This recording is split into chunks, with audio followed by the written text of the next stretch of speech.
Ang isda kasi pag nawala pag nawala ng init at inihaw, hindi na masarap. Kaya dadoy, kain na po at mawawala yung lamig, mawawala yung init ng isda. Sige po.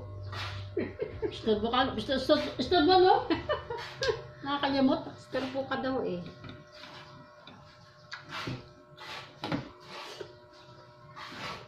Tamang-tama yung luto niya.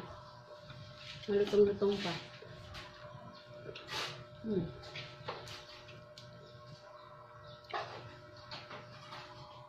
Anong oras na? Alas 10? Alauna ka tayo ulit.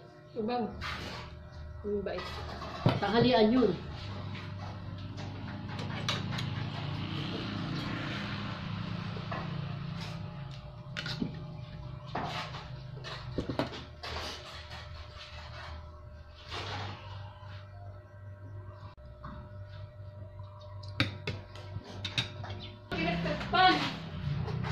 Nilagyan na po nga ni kita iniktukan. Hindi mo inabuksan. Nalimutan ko lang ang tinutingin kanina.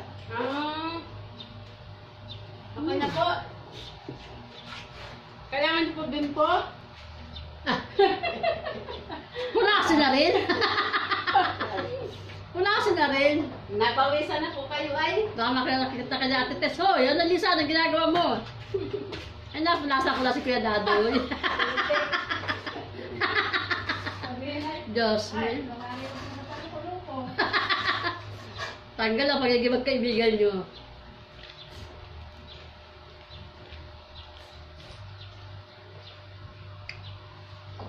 Totoo si Kuya Dadoy, talaga-agawan. Joke lang.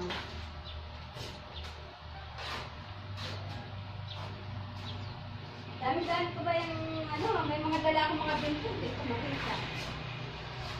Sulyanin ka naman. Paano ang gamit mo kalat-kalat? Hindi ba nilangang kanin ko? Hindi naman. Nahiya sa'yo eh.